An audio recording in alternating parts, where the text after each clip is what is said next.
కర్మన్మాసి బాబాకి ఆవిడ కూడా పార్సీ ఆవిడ, బాబాకి ఏదో దూరం చుట్టం కూడా. ఆవిడకి ఇల్లు కట్టడం కష్టమవుతుందంటే బాబా బెనిఫిషరీస్ కింద ఆవిడని యాడ్ చేసి ప్రతి నెల డబ్బు ఇచ్చేవారు ఇంటి ఖర్చుకి. ఎందుకంటే ఆవిడ వేరే ఆధారం లేదు. ఈ బాబా ఇచ్చిన డబ్బుతో ఆవిడ బతకాలి, కుటుంబాన్ని పోషించుకోవాలి. మళ్ళీ మళ్ళీ బాబా దగ్గరికి వస్తుండేవాడు. వచ్చినప్పుడు బాబా ఇచ్చిన డబ్బులో అతి జాగ్రత్తగా ఖర్చు పెట్టుకుని అందులో మళ్ళీ సేవ్ చేసి ఆ సేవ్ చేసిన డబ్బులు తెచ్చి మళ్ళీ బాబాకి ఇచ్చేవారు. బాబా నీ పనికి ఉపయోగిస్తుందని. పేపర్లో అంటే అప్పుడు 14 పైసలు ఉంటే పేపర్లో మూట కట్టి బాబాకి ఇలా ఇచ్చేవారట. అంటే అందరికీ కనిపించకుండా ఇలా ఇచ్చేవారట బాబాకి. ఇస్తే బాబా దాన్ని ఇలా కలకి ఆనించుకుని కళ్ళకు అద్దుకుని బాబా డబ్బులు తీసుకునేవారండి. ఇది ఎవరు ఇచ్చేది డబ్బు? ఆవిడ బాబా ఇచ్చారు. బాబా ఇచ్చిన డబ్బులు సేవ్ చేసి మళ్ళీ బాబాకి ఇస్తుంటే ఆ ప్రేమకి బాబా బానిస అయిపోయి అన్నారు, నేను మళ్ళీ అవకాశం వచ్చినప్పుడు నా తండ్రిగా వస్తుంది కర్మన్మాసి అని చెప్పారు. అంటే ఎంత ప్రమోషన్ ఇచ్చారు.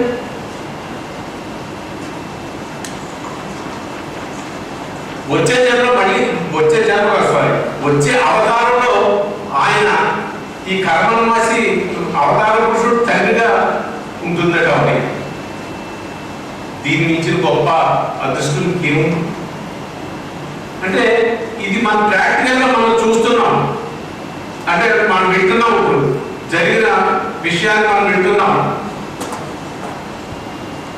బాబా ఆవిడకి డబ్బు ఇచ్చారు, ఆవిడ తిరిగి బాబా డబ్బు ఇచ్చింది. మనకెవరు ఇస్తున్నారు?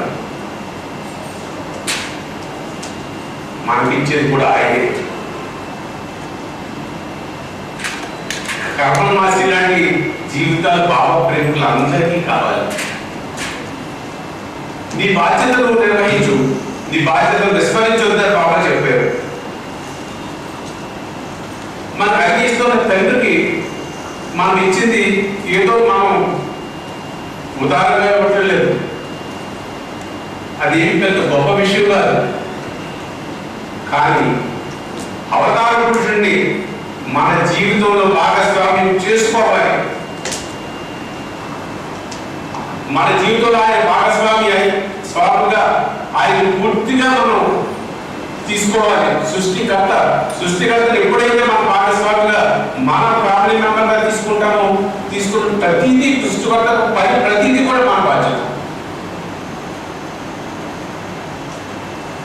సృష్టి కల్పించే బాధ్యత మన ఇంటికైతే మన కుటుంబం దాకా చూసుకుంటాం. కానీ సృష్టికర్త చేసే పని సృష్టి అంతటికి మనం చేసే మన బాధ్యత.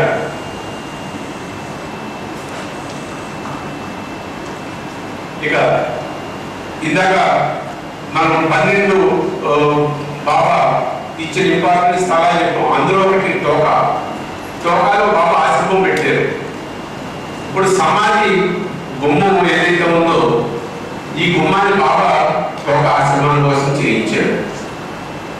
చేయించి ఆశ్రమానికి మెయిన్ గుమ్మం కదా ఈ సమాధి గుమ్మాన్ని అక్కడ ఉంచి ఆయన ఆశ్రమం స్థాపించారు.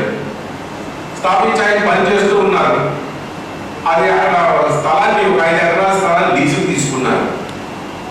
లీజుకు తీసుకుని ఆ రోజుల్లో 500 రూపాయలు లీజు ఇచ్చారు బాబా. అంటే 500 రూపాయలు అంటే చాలా ఎక్కువ ఆ రోజుల్లో. అయితే ఆ లీజుకి ఇచ్చిన అస్తమానం వచ్చి మండల దగ్గరకు వచ్చి ఒక 50 రూపాయలు పెంచండి, 50 రూపాయలు పెంచండి రోజు వచ్చి అడుగుడం మొదలు పెట్టాడు. అయితే ఇప్పుడే నీకు ఇచ్చిందే ఎక్కువ, మళ్ళీ పెంచమంటారంటే 50 రూపాయలని మండలు అడుగుతుంటే మొత్తానికి బాబా ఒక 2 సార్లు చెప్పారు. బాబా ఒక రోజు అన్నారు, నా పనిని డిస్టర్బ్ చేసేస్తున్నాడు అని చేత ఈ ఆశ్రమం వద్దు తీసేస్తున్నాను అన్నారు. ఆశ్రమాన్ని తీసేసి మళ్ళీ దేనికి దాన్ని డిస్మాండిల్ చేసినప్పుడు ఈ గుమ్మాన్ని తెచ్చి బాబా సమాధి గుమ్మం మీద దీన్ని వాడమని చెప్పారు. ఆ గుమ్మం తలుపులు దానికి చేసింది. ఈరోజు అంటే బాబా నది ఒడ్డు అనమాట. అది మనకు ఊరు వేస్తారు మీద ఉంటారు, మన గోదావరి ఒడ్డు ఎలా ఉంటుందో అలాంటి గోదావరి ఉంటుంది. అది 3 నదులు కలిసే చోటు అది డొక్కాలో. ఆ నది ఒడ్డుని చేర్చి 1 ఎకరం నేల పొందాలని ప్రయత్నం చేస్తున్నాం. అంటే బాబా అప్పుడు లీజుకు తీసుకున్న దాంట్లో అంటే 1 ఎకరం నేల కొనుక్కొని అందులో రెట్లుగా కడితే మిగిలిన గవర్నమెంట్ నుంచి లీజుకు తీసుకుందాం. ఎందుకంటే ఇప్పుడు ఆ గవర్నమెంట్ స్థానంలో మనం కట్టామంటే రేపు పొద్దున గవర్నమెంట్ రూల్స్ మారినప్పుడు అది తీసేస్తే అది ఇబ్బంది అవుతున్నాం. అందుచేత 1 ఎకరం నేల కొని ఇక్కడ కట్టుకొని మిగిలిన ఆ స్థలాన్ని గవర్నమెంట్ లాంగ్ లీజుకు తీసుకుంటే ఆ ఏరియాని అందరినీ బాబా ఆశ్రమం ఏర్పరిచిన ఏరియా కోసం ఆ ప్రయత్నం జరుగుతుంది. ఇంకా మరి బాబా నిర్ణయం ఎలా ఉంటుందో ఆయన ఎప్పుడు అనుకరిస్తారో అప్పుడు ఆ పని అవుతుంది.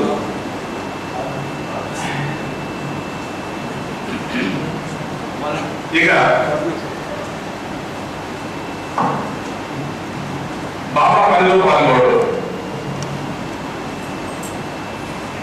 Volunteer service. ఇంతకుముందు బాబా వాలంటీర్ జాబ్ చేసిన తర్వాత మన ఇండియాలో ఉన్న ఇతర దేశాల నుంచి వచ్చి బాబా పనిచేశారు. అందులో ముఖ్యమైన వాడు మన అక్కడ ఉండే ఇంజనీర్ రిటైర్డ్ ఎల్ఎన్ వేగనార్. అలాగే లేడీస్లో కూడా చాలా మంది ఉన్నారు. వాళ్ళ జీవితాన్ని ఇక్కడ సేవ కోసం అనిపించారు. అప్పట్లో మనకు ఎవరూ లేవు, మన ఎవరు వెళ్ళి అక్కడ పనిచేసింది లేదు. ఆ తర్వాత రావడం రోజుల్లో వాటిలో రామారావు ఇలా వీళ్ళేదో కొంత. కానీ వీళ్ళు చేసిన పని ఎలా చేశారంటే పూర్తిగా జీవితాన్ని అర్పించి పని చేశారు. ఎల్ఎన్ వేగనార్ ఉన్నాడు, ఆయన పెళ్లి చేసుకోలేదు. ఎందుకంటే ఇది ముఖ్యం, పెళ్లి ముఖ్యం కాదు నాకు. పెళ్లి వదిలేశాడు. పెళ్లి చేసుకోకుండా, పెళ్లి చేసుకుంటే మళ్ళీ కుటుంబం ఇబ్బంది అవుతుందని, ఈ పనికి ఆటంకం కలుగుతుందని పెళ్లి మానేసి అక్కడే ఆయన చేసిన మొదటి పని ఏంటంటే మహమ్మద్ మస్తుని చూసుకునేవాడు. మహమ్మద్ మస్తు రోజు బాత్రూమ్కి వెళ్తే ఆ లెటర్లో కూర్చుంటే ఈ రొచ్చి కడిగినాక అక్కడ లెటర్ వచ్చి కట్టి తల్లి కూడా కాదట ఆయన. ఈ రొచ్చి కట్టాలి, కడిగిన తర్వాత ఆయన బయటకు వచ్చేవాడు. అనేక గంటలు చేతిలో చాపుని దీని మీద ఆయన చేతికి ఒక సంచి తగిలించేవాడు, బరువు సంచులు. ఆయన ఏదో కార్యక్రమం చేసేవాడు. ఆ సంచిని ఈ 2 చేతులకి ఎలా పెడితే ఈ చేతికి ఇలా ఇలా కలపడానికి కూడా మీ మీద అలాగే ఉండాలి స్ట్రిక్ట్ గా. ఒక్కోసారి 2 గంటలు, 3 గంటలు, 5 గంటలు, 6 గంటలు గల నుంచోడమే ఈ చెయ్యాలి. అలాంటి పని చేసాడు ఆయన. పాప పని కలపడం అన్నది ఎంతో అదృష్టంతో కూడుకున్న పని. ఎందుకంటే మనం రామాయణం చదివినప్పుడు రాముడు వాళ్ళు కడుతుంటే ఉడత వెళ్ళి నేనేం చేయగలను నా రాముడికి అని ఏదో ఇసుకలో కొల్లి రాయికి మధ్యలో ఆ ఇసుకని మళ్ళీ ఆ ఇసుక బాండింగ్ వస్తుంది రాళ్ళ మధ్య మళ్ళీ కొల్లేదని అది మనం అని విన్న కదా. మరి మనం అవతార పురుషుడు ఇప్పుడు ఆయన ఫ్యూచర్ కోసం ఇప్పుడు పని జరుగుతుంది. ఇందులో మనం పాల్గొనడం అనేది నిజంగా మన అదృష్టం. అంటే ఇందులో మొదటగా ఇప్పుడు మన కన్స్ట్రక్షన్ వరకు వచ్చేసరికి ఇదివరకు ఎలా ఉండేదంటే ట్రస్ట్ ఎలా ఉంటుందో అంటే మీకు ఒకసారి నేను చెప్తున్నాను. ఒక్కొక్క ట్రస్టీ ఒక్కొక్క పని అప్పచెప్పడం జరుగుతుంది ట్రస్ట్. ఆ పనులు ఆ ట్రస్టీ చూస్తూ ఉంటారు. నాకు భోజన వసతి అలాగే కన్స్ట్రక్షన్స్ వచ్చింది. అంటే దాని మీద అడ్వైజర్స్ ఉంటారు. మెహరాబాద్లో ఎవరున్నారో వాడు ఉండేవారు. ఇలా కాదు, మెహరాబాద్లో ఎవరున్నారో వాడు అలాగే పనిచేస్తారు. అది కాకుండా బయట ఇంక ఎవరికైనా మన అడ్వైజరీ కమిటీలో తీసుకుంటే వాళ్ళకి కూడా ఒక అవకాశం దొరుకుతుంది. మనకి కొత్త ఇన్పుట్స్ వస్తాయి బయట నుంచి అని చెప్పి ఒక ఇద్దరిని ట్రస్ట్లో మెహరాబాద్లో ఉన్నవాడు కాకుండా బయట నుంచి ఇద్దరిని తీసుకోవడం జరిగింది. ఆ ఇద్దరిలో ఒక ఆయన మీను మోడీ అని నా బాంబే పాసి అని ఆయన ఆర్కిటెక్ట్, ఆయన్ని తీసుకున్నాం. రెండోది గుంటూరు నుంచి సురేష్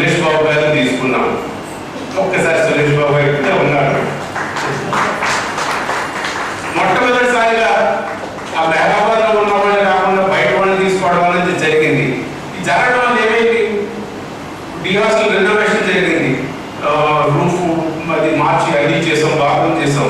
ఆయన పని మానుకుని ఆయన అక్కడే కూర్చున్నారు పని అయ్యేదాకా.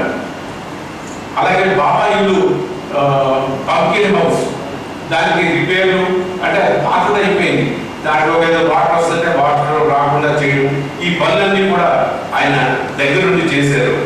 ఇప్పుడు ఏంటంటే ఇంతకుముందు మనం బాబా హౌస్ మనం చూడడానికి వెళ్ళేవాళ్ళం, దాని పక్కన బాబా పంకిన్ హౌస్ అని ఉంది.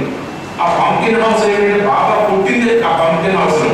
అంటే ససూన్ హాస్పిటల్కి వెళ్ళింది, హాస్పిటల్ నుంచి తిరిగి వచ్చిన తర్వాత వచ్చిన బిల్డింగ్ ఈ పంకిన్ హౌస్.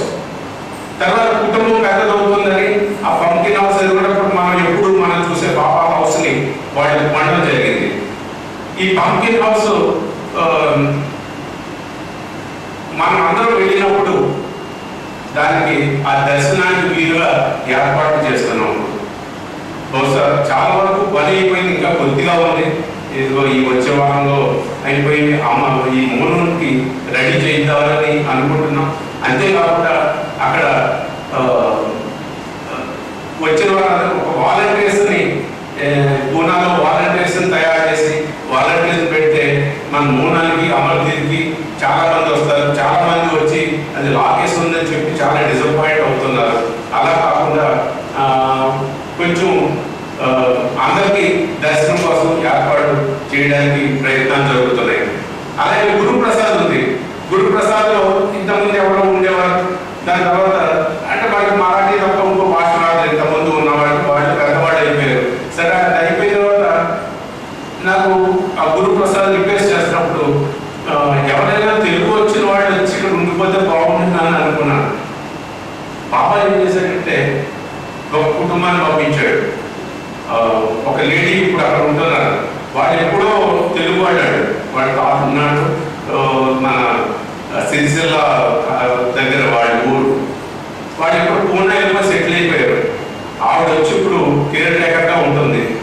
అంటే ఫైనాన్షియల్గా చూస్తే మనం ఇచ్చే జీతం కోసం అక్కడ ఉండలేదు. కేర్ టేకర్ అంటే ఆ భర్త కార్పెంట్రీ అదే తాపీ పని అది చేస్తూ ఉండేవాడు. ఎప్పుడోసారి వచ్చి ఆయన రోడ్డు అంతా నాకు పని లేదు, ఎలా పడతారని అక్కడ కూర్చున్నాడట. గురుప్రసాద్ లోపలికి వచ్చి ఎండగా ఉంది, ఇక్కడ నీడ ఉందని చెప్పి వచ్చి కూర్చుని ఆ మెడ్ల మీద కూర్చుని నేను ఎలాగని అనుకున్నాడట. వెంటనే ఆయన ఏదో జాబ్ జరగడం, అక్కడి నుంచి అలా పైకి వెళ్ళిపోయి ఇవాళ సొంత బిల్డింగులు కట్టే కాంట్రాక్టర్ అయ్యాడు. అతని భార్యని ఇక్కడ పెట్టాడు. అతను ఆవిడ తెలుగు, హిందీ, మరాఠీ, ఇంగ్లీష్ కూడా కొంచెం అర్థమవుతుంది కాబట్టి చిన్న చిన్నగా మాట్లాడుతుంది అని పెట్టి ఎంతో శుభ్రంగా చేసుకుంటాం. ఎప్పుడైనా కూడా చాలా శుభ్రంగా అర్థంలా తుడిచిపెట్టి ఉంచుతుంది ఆవిడ. డబ్బు ఇస్తున్నాం, శాలరీ ఇస్తున్నాం, కానీ ఆ డబ్బు కోసం కదా చేసేది బాబా మీద ఉన్న ప్రేమతో చేస్తుంది. మనకు పని అవ్వాలంటే డబ్బుతో పని అవుతుంది, ప్రేమతో పని అవుతుంది. డబ్బుతో చేసే పని వేరు, కానీ హృదయం అంతా పెట్టి ఎప్పుడైతే మనం పని చేస్తామో ఆ పని వేరు ఉంటుంది. అందుచేత ఈ మౌనం తర్వాత ఇయర్ లాంగ్ వాలంటీర్ సర్వీస్ కార్యక్రమం ఒకటి పెడుతున్నాం. ఈ మధ్య గజానంద మహారాజ్ ఆశ్రమం ఉంది అక్కడ సేగావ్ అని మహారాష్ట్రలో 300 కిలోమీటర్లు మేరాబాద్ నుంచి. స్టడీ చేయడానికి వెళ్తే 2000 మంది ఉన్నారు వాలంటీర్స్ వాళ్ళ దగ్గర. ఏ పని కూడా ఎంప్లాయీస్ ఉన్నారు ఎంతమంది, ఒక 50-100 మంది ఉంటారు, కానీ వాలంటీర్స్ 2000 మంది ఉన్నారు.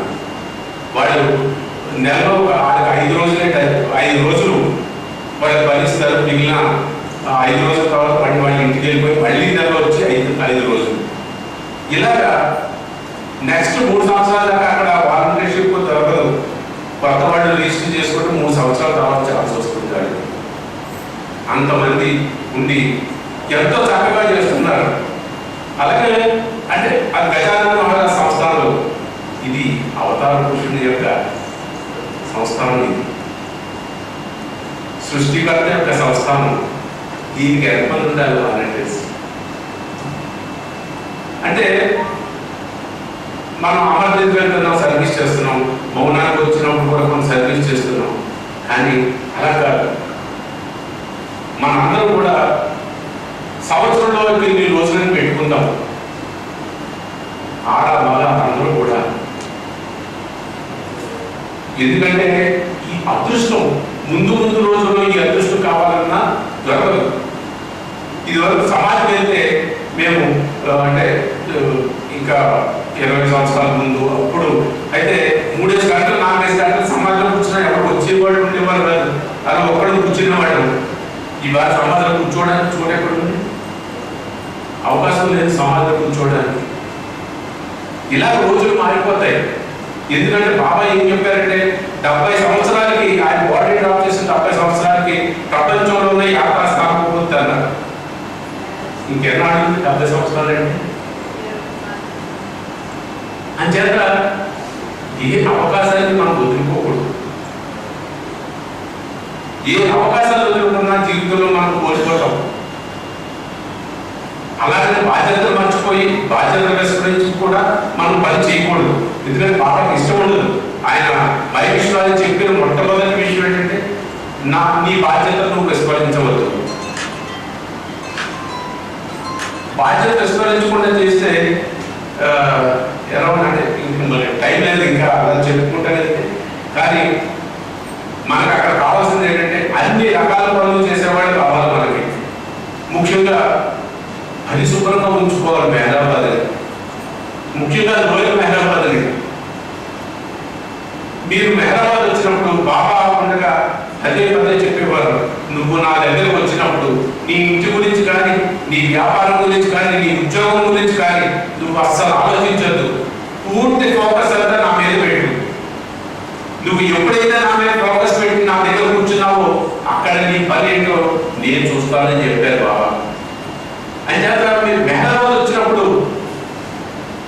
సమాజ దర్శనం ఒక్కటే కాదు, ఈ లోయల్ మెహరాబాద్ బాబా ప్లేస్ అన్నింటిలో కూడా అక్కడికి వెళ్ళండి, కూర్చోండి, మనసారిగా ఎవరితో మాట్లాడకుండా మౌనంగా కూర్చోండి, సంపద అంతా తీసుకోండి. ప్రతి అణువు కూడా మెహరాబాద్లో ప్రతి అణువు కూడా ఎంతో పవిత్రమైనది. దాన్ని డెవలప్ చేసుకోవాల్సిన బాధ్యత మనందరి మీద ఉంది. అంటే మనందరి మీద ఉందంటే ఫ్యూచర్ జనరేషన్కి అందివ్వాలి మనం. ఆ బాధ్యత మనకు ఇస్తున్నాడు బాబా. ముఖ్యంగా ఎక్కడా లేదు ఇక్కడ ఆంధ్ర సైడ్ బాబా ఎందుకు పెట్టారు?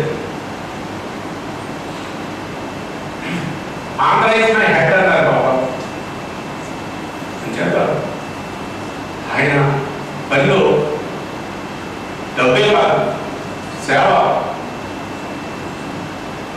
ప్రతి దాంట్లోకి కూడా ఏ ఒక్క అవకాశాన్ని మనం వదులుకోకుండా మనం చేసుకుంటే మన జీవితం అవుతుంది.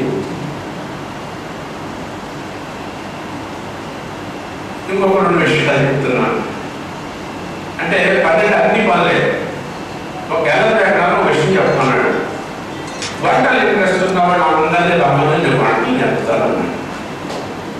నేను ఇక్కడ వస్తున్నానని తెలిసి ఆయన అంటే ఆడవాళ్ళు మగవాళ్ళు కూడా మనం ఏమనుకున్నాం, అక్కడ ఆయన జరిగింది మా వచ్చు కదా వంటలని మీరు అందరూ అనుకుంటారు. కానీ మెహరాబాద్ వంట ఏముంటుందంటే మన రుచులు తగ్గట్టు మనం అనుకుంటాం, మనకి బాగుంటుంది. ఇది నార్త్ ఇండియన్స్ తినలేదు. నార్త్ ఇండియన్స్ తగ్గట్టుగా వండితే మనం తినలేదు. ఇంకా మనం చేసింది 2 రోజులు తిరగాలి. మరి నార్త్ ఇండియన్స్ ఆ వైపు వంటేంటి మనం ఒక్కరోజు కన్నా ఎక్కువ తినలేము, 2 రోజులు తినలేము మనం. అలా అంచేత ఏంటంటే ఈ అన్నిటినీ కలిపి ఎలా ఉండాలి అది మెహరాబాద్ పడుతుంది. అంటే అందరికీ కూడా నచ్చేలా ఉండాలి, అది మెహరాబాద్ పడ్డారు. అంతేకాదు ఫార్మర్స్ని అంటే ఇతర దేశస్తులు మన దేశం కాబట్టి ఇతర దేశస్తులు వచ్చినప్పుడు వాళ్ళు తినే పద్ధతి వేరు ఉంటుంది. దాని తగ్గట్టుగా వండుతున్నాయి. అంచేత ఆయన నేర్పడానికి రెడీగా ఉన్నారు, మనం నేర్చుకుందాం. అంతేగా అది వంటల గురించి ఉంటే మీ అందరికీ చెప్తున్నాను. అలా అన్ని పనుల్లో కూడా ఈ పని ఆ పని అని లేదు. ఏ పని దొరికితే ఆ పని మనం చేసుకోవడం. ఇది ఎందుకు చేయాలంటే ఆయనతో కనెక్షన్ ఏదో పని ద్వారా ఈ డబ్బు ఇవ్వడం కూడా ఏంటంటే మనం 100 రూపాయలు సంపాదించుకున్నాం, నా బాధ్యత ఈ 20 రూపాయలు బాబాకి అని ఎప్పుడైతే ఆలోచనతో జీవితానికి ఒక కనెక్షన్ ఏర్పడుతుంది, రోజు ఒక కనెక్షన్ ఉంటుంది దానివల్ల.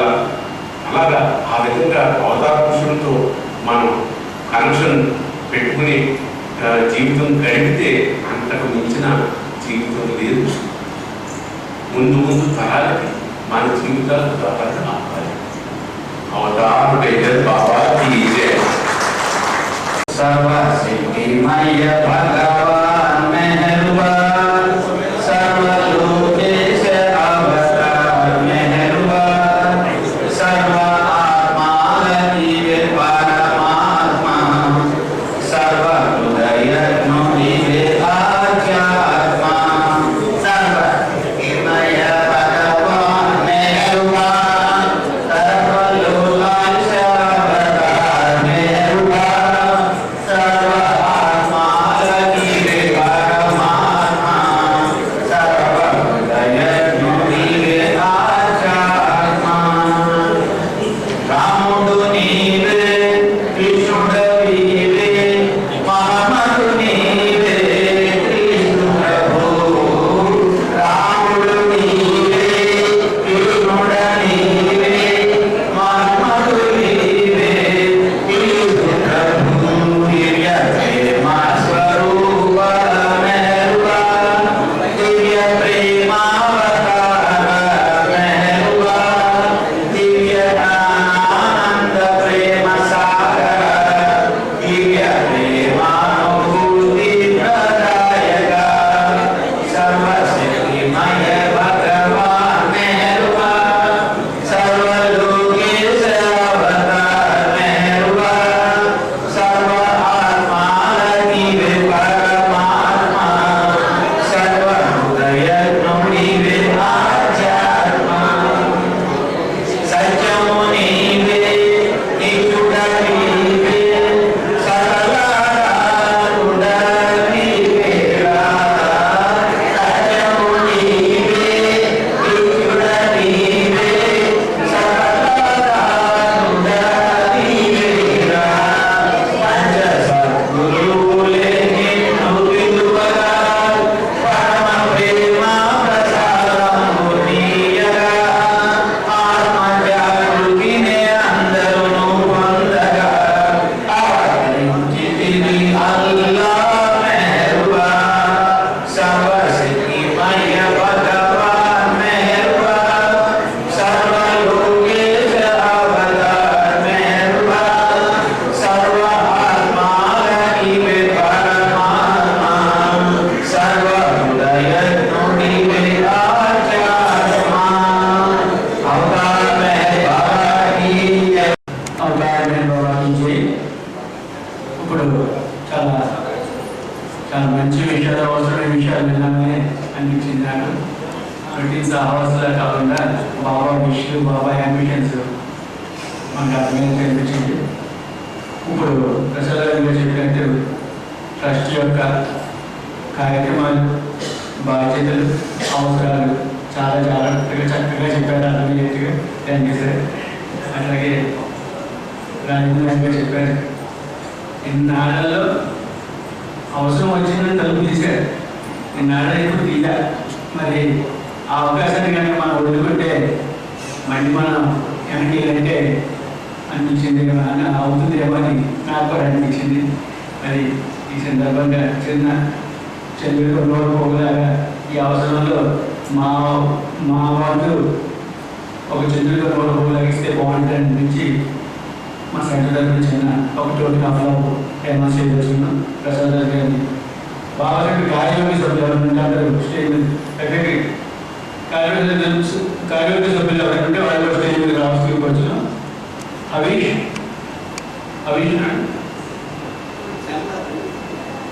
శ్యామ గారు.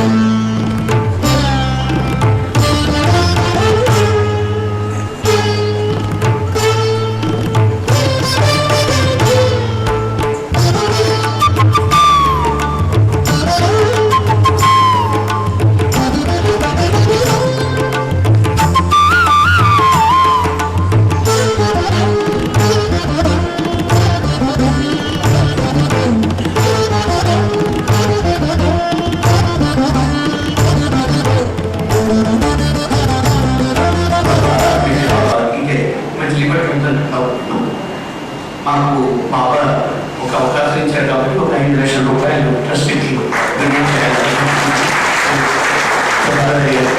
అనిపిస్తుంది.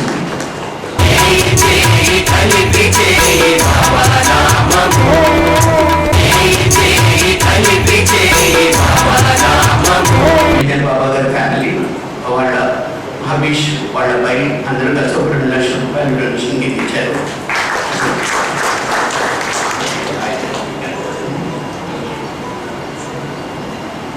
మా ఫ్యామిలీ తరఫున నేను మా భార్య కలిసి 1 లక్ష రూపాయలు డొనేషన్ చేస్తాను.